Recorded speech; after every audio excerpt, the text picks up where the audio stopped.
Welcome to it's my recipe అండి. మనం ఇంట్లో ఇడ్లీ తయారు చేసుకునే విధానం చూపిస్తున్నాను. చాలా సులభంగా చాలా తొందరగా అయిపోయేది చూపిస్తున్నానండి. ఇట్లా చేసుకుంటే చాలా మెతుగా చాలా స్మూత్గా ఇడ్లీ అనేది వస్తుంది. ఇది మినప్పప్పు అండి. నేను మినప్పప్పు అర్ధసేరు పప్పు తీసుకున్నాను. ఈ పావుసేరు గ్లాస్తో 2 వేసుకున్నాను.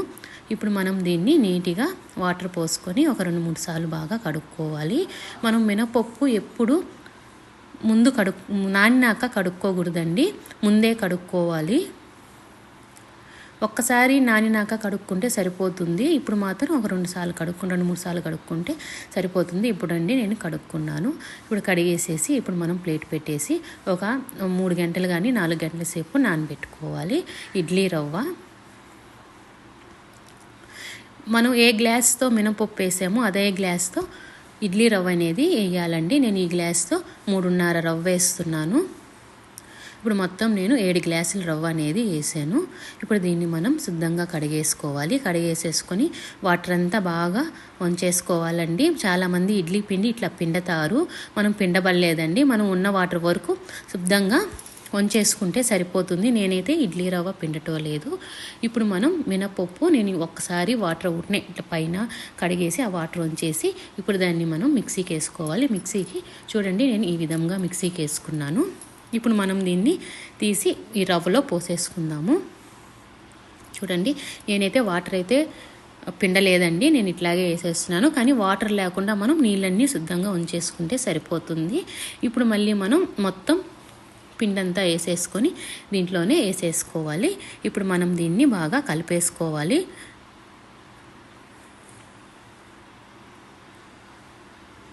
చూడండి ఇట్లా బాగా కలిపేసుకోవాలి. మనం బాగా ఇడ్లీ రవ్వ ఎంత బాగా కలిపితే ఇడ్లీ అంత మెతుగా వస్తుంది. మనం బాగా కలిపేసుకోవాలి.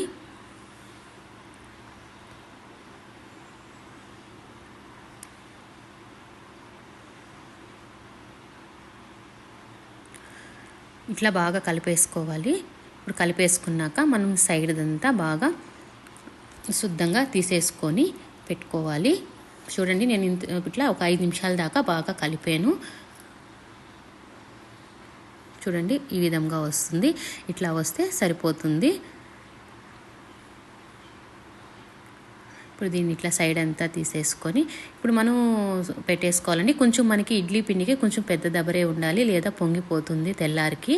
ఇప్పుడు మనం ప్లేట్ పెట్టేసేసుకొని నైట్ అంతా బయట పెట్టేసేసి ఉదయం పూట తీసానండి. చూడండి ఎంత బాగా పొంగిపోయిందనో పిండి అనేది. చూడండి ఎంత బాగా పొంగిందనో. ఇప్పుడు దీన్ని బాగా మనం కలిపేసుకుందాము. మనం అంతట్లో పిండిలో ఉప్పు వేసుకోకూడదండి. మనం ఇడ్లీ పెట్టుకునే దాంట్లోనే కొంచెం ఉప్పు వేసుకొని కొరం మనం ఫ్రిడ్జ్లో పెట్టేసుకోవాలి. మనకి ఈ రోజుకి ఎంత సరిపోతుందో అంత తీసుకొని పక్కన తీసుకొని ఉప్పు అని వేసుకోవాలి.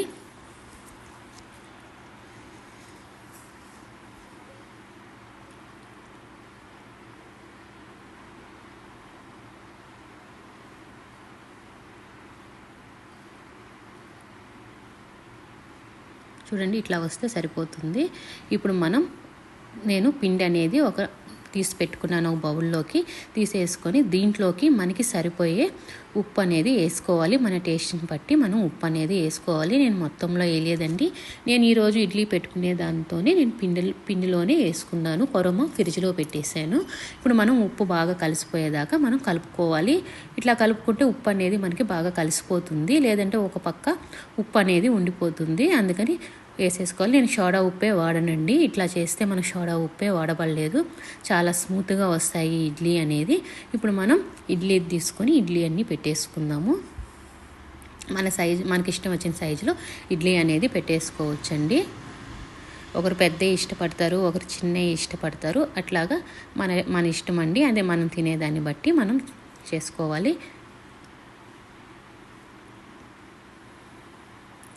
ఇప్పుడు మనం ఇడ్లీ పాత్రలో వాటర్ పోసి పెట్టుకొని వాటర్ అనేది బాగా తెల్లొచ్చినాకే మనం ఈ ప్లేట్లు అనేది పెట్టాలండి. నేను ఇడ్లీ పాత్రలో వాటర్ పోసుకొని చూడండి వాటర్ అనేది తెల్లొస్తుంది కదా. ఇప్పుడు మనం ఈ ప్లేట్లు అనేది పెట్టుకోవాలి. ఇప్పుడు నేను ప్లేట్లన్నీ పెట్టేసుకుంటున్నాను.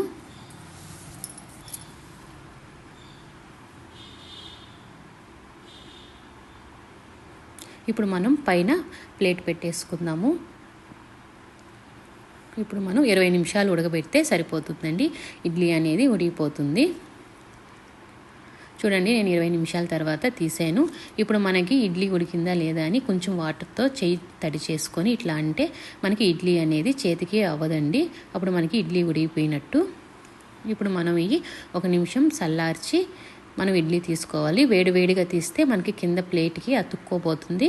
ఎక్కువసేపు ఉంచబడలేదండి. ఒక నిమిషం 2 నిమిషాల పాటు పక్కన పెట్టేస్తే సరిపోతుంది. ఇప్పుడు మనం ప్లేట్ తీసుకొని ఆ ప్లేట్లోకి ఇడ్లీ అనేది తీసేసుకుందాము. చాలా బాగుంటాయండి. మనం ఎన్ని ఇడ్లీలైనా తినేయవచ్చు. చాలా బాగుంటాయి. చాలా స్మూత్గా వచ్చిన ఇడ్లీ కూడా మీరు ఇట్లాగే ఒకసారి తయారు చేసి చూడండి. చాలా బాగుంటాయి. ఇప్పుడు దీంట్లోకి కారపొడి చట్నీ వేసుకొని తింటే సూపర్ అండి. మనం ఎన్ని ఇడ్లీలు తింటున్నామో మనకే తెలియదు. అన్ని ఇడ్లీలు తినేస్తాము. కారపొడి వేసుకున్నాను. ఇప్పుడు మనం కొంచెం చట్నీ వేసుకొని కారపొడిలో నెయ్యి వేసుకొని ఇడ్లీ పైన ఇంకొంచెం నెయ్యి వేసుకొని తింటే సూపర్ అండి. వేడి ఇడ్లీ, కారపొడి, చట్నీ, ఇంకా ఈ టేస్ట్ అనేది మనం చెప్పలేమండి. అంత అద్భుతంగా ఉంటుంది.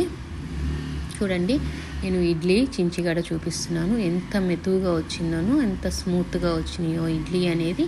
మనం మళ్ళీ పక్క రోజు మనం పెట్టుకున్నా ఇట్లాగే వస్తాయండి. చూడండి, నచ్చితే లైక్ చేయండి, షేర్ చేయండి. మీరు ఒకసారి ఇలా తయారు చేసి చూడండి.